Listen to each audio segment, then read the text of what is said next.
Halo Opa dan Oma, apa kabar? Jumpa lagi kita di dalam Markisah. Mari kita sehat. Yes. Nah, Opa dan Oma, konten ini dibuat untuk supaya Opa dan Oma senantiasa memiliki tubuh yang sehat, pikiran yang damai, dan hati yang selalu bergembira dan bersukacita. Oleh sebab itu, saya mengajak Opa dan Oma untuk bersama-sama bersemangat memuji Tuhan. Kita memuji Tuhan, hati senang. Kita pujikan pujian ini ya.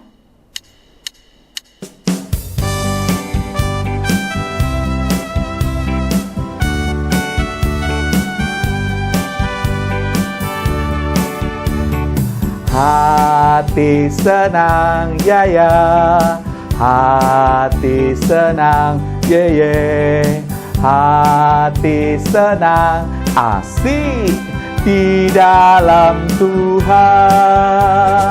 Bersuka cita selalu, berdoa senantiasa. Ucapkanlah syukur dalam segala perkara. Hati senang, ya ya. Hati senang, ye ye. Hati senang, asik di dalam Tuhan. Bersuka cita selalu, berdoa senantiasa.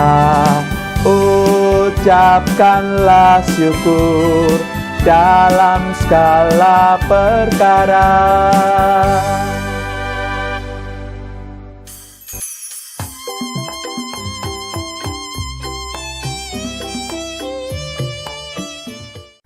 Nah, Opa dan Oma, kita bersama-sama akan melakukan olahraga khususnya bagian bahu.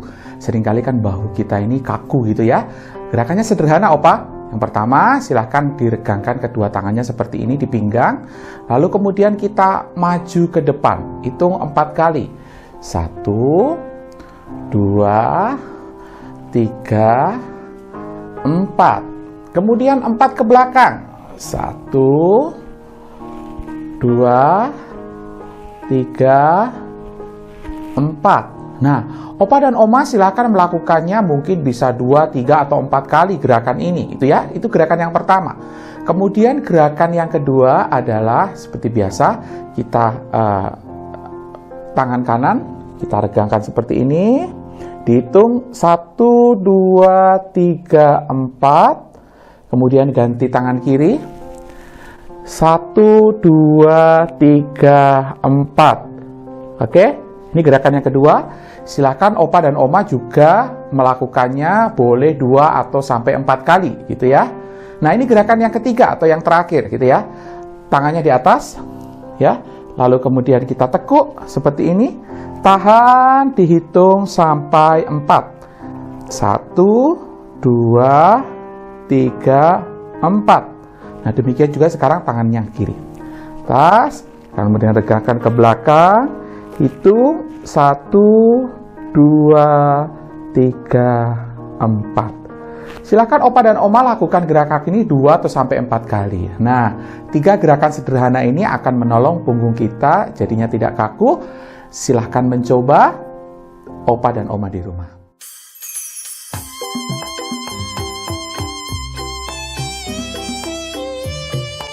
Nah, Opa dan Oma, tadi kita sudah memuji Tuhan, kita juga sudah olahraga. Nah, sekarang kita mau isi hati dan pikiran kita dengan kebenaran firman Tuhan.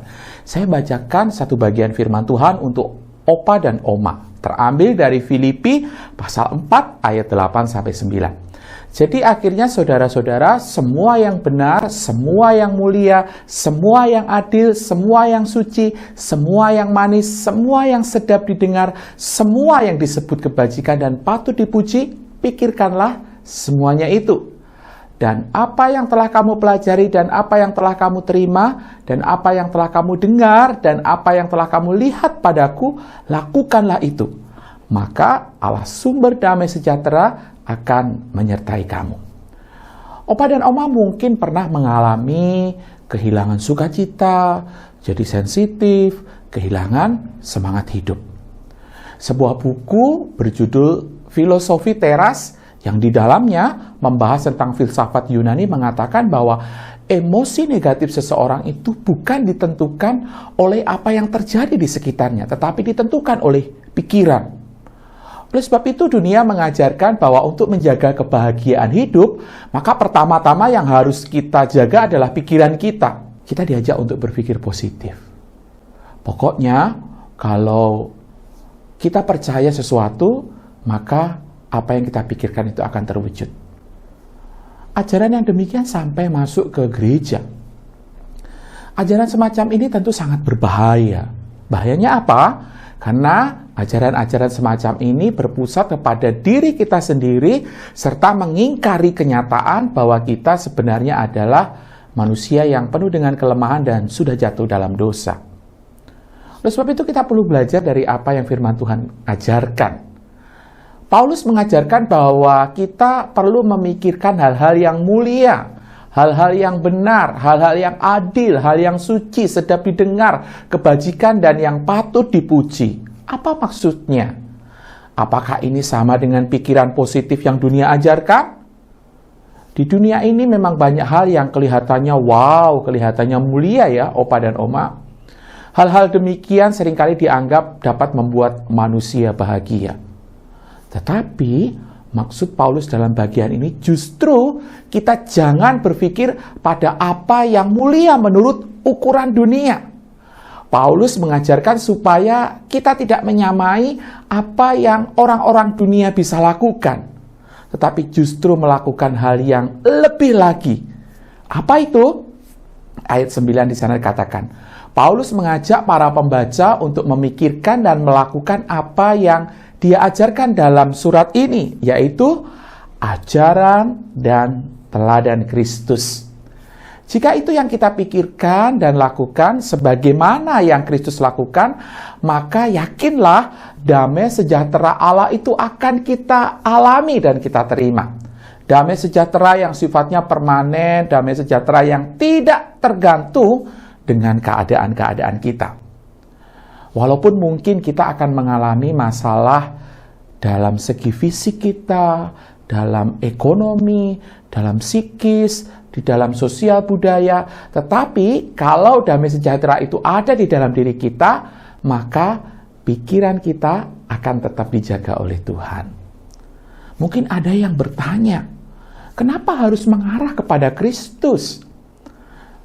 Oma dan Opa, sebab Kristus adalah puncak dari penyataan Allah sendiri. Yohanes 1 ayat 18 bunyi demikian. Tidak seorang pun yang pernah melihat Allah, tetapi anak tunggal Allah yang ada di pangkuan Bapa, dialah yang menyatakannya. Jadi yang namanya benar, mulia, suci, adil, manis, sedap didengar, kebajikan dan patut dipuji, semuanya itu ada di dalam diri Allah yang kita kenal. Di dalam kehidupan Kristus. Dunia memang mungkin mengajarkan kasih, tetapi siapa yang bisa mengasihi melebihi kasih Kristus?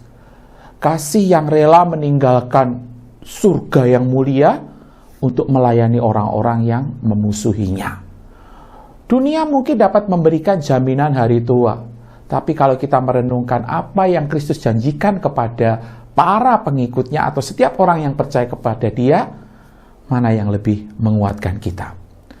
Oleh sebab itu, Opa dan Oma, kalau selama ini kita menjadi orang-orang yang terbiasa makan makanan jasmani, kita jaga sedemikian rupa supaya tidak kolesterol, supaya asam urat, supaya diabetes, semuanya terjaga, maka ada satu lagi yang harus kita lakukan. Satu lagi yang harus ditambahi, yaitu apa? Menjaga makanan buat pikiran kita. Perhatikan bagaimana kita memikirkan segala sesuatu, atau perhatikan bagaimana kita menghabiskan waktu kita untuk hal-hal yang membantu memusatkan pikiran kita kepada Kristus, atau malah kita nambahi beban dengan pikiran kita. Oma dan Opa bisa lakukan sambil olahraga, dapat merenungkan firman Tuhan dan pelayanan-pelayanan yang bisa dilakukan. Sambil bersih-bersih, bisa nyetel lagu rohani, berdoa dan beribadah. Supaya juga mungkin tidak pikun, cobalah mengingat anak, cucu, menantu, semuanya didoakan setiap hari. Ini adalah contoh-contoh bagaimana kita menjaga asupan makanan pikiran kita. Istilah kerennya, diet pikiran. Pikiran kita ternyata juga perlu didiet loh. Dan hasilnya, Opa dan Oma akan damai sejahtera. Siap? Amin. Mari kita berdoa. Tuhan, tolonglah kami supaya pikiran kami senantiasa tenang di dalam Engkau dengan kami memikirkan dan melakukan apa yang Tuhan Yesus lakukan. Ini menjadi sebuah contoh bagi kami, para Opa dan Oma, untuk menjalani keseharian kami. Kami mengisi hidup dan waktu kami dengan hal-hal sebagaimana Engkau melakukannya. Di dalam nama Tuhan Yesus kami berdoa. Amin. Nah, Oma dan Opa, sekarang ada pengumuman nih. Pengumumannya adalah saya men-challenge atau menantang Opa dan Oma untuk membuat video ayat hafalan, gitu ya. Jadi nanti saya akan kasih ayat hafalan. Nanti silakan Opa dan Oma menghafalkan ayat itu, lalu kemudian di video. Nanti kemudian videonya bisa dikirimkan ke saya. Saya nanti di akhir bulan akan memilih Opa dan Oma yang paling keren untuk mendapatkan hadiah atau souvenir cantik yang bersama-sama berpartisipasi dalam challenge ini. Ditunggu ya. Dan untuk kali ini ayat hafalannya adalah Filipi 4 ayatnya yang ke-9. Filipi 4 ayat yang ke-9. Demikian bunyi firman Tuhan.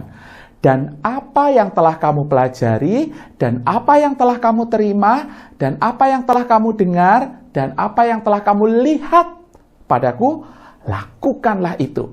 Maka Allah sumber damai sejahtera akan menyertai kamu. Nah, jangan lupa ya, Opa dan Oma, tantangannya membuat video untuk ayat hafalan yang tadi saya sudah sebutkan. Ditunggu ya Opa dan Oma. Sampai jumpa. Tuhan Yesus memberkati. Mari kita sehat.